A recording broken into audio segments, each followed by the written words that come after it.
So guys, meron kaming in-order sa online na sabon. Ito na siya ngayon. Ito, 2 galon. Saka meron pa pong iba. Ito. Ano mo to sa hugasan ng plato?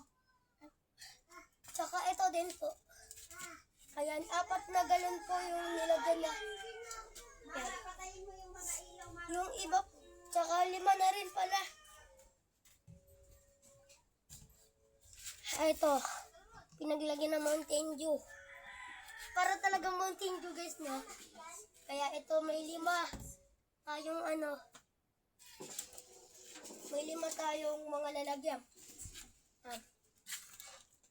Ito yung mga lalagyan natin.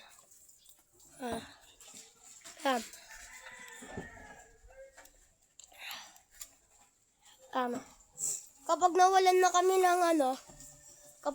kami ng sabon, meron na kaming maraming sabon. Meron na kaming marami. Kaya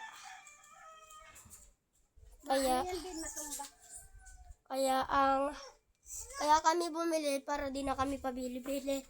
Maubos yung pera namin. Tama? Ma. Ito.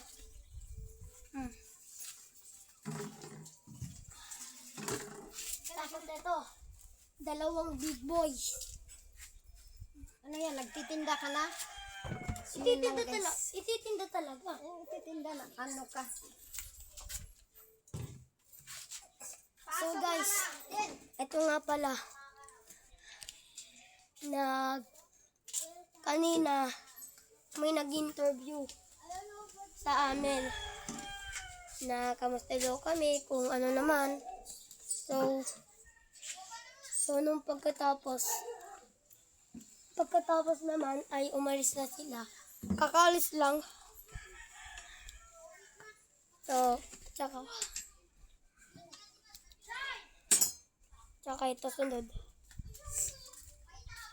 Ito, pasok tayo sa bahay. Ito, di ba nasa labas tayo?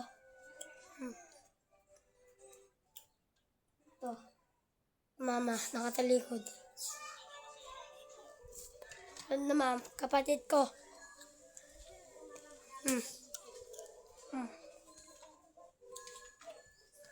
Ang lola ko nga pala ay in-interview. Hindi ko alam kung bakit. Basta siya.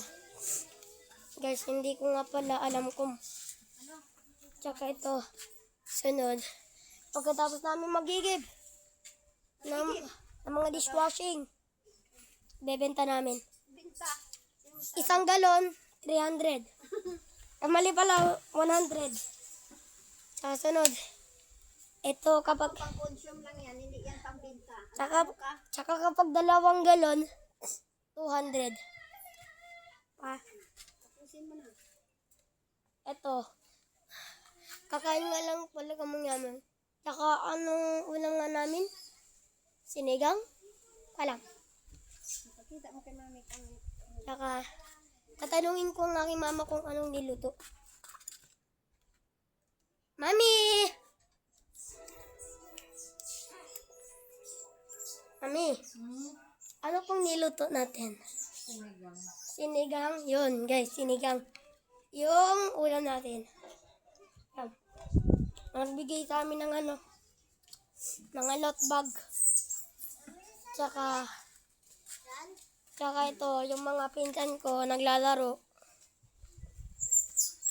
So guys, kwentuhan tayo. Kanina, habang si mamili ng mga sabon, merong pumunta. Sabi niya, ano ang ginagawa nyo? Kinamusta lang kung ano nangyari, kamusta buhay. Okay lang naman. So, yung lolo ko nga pala naniningil. Kaya wala dito.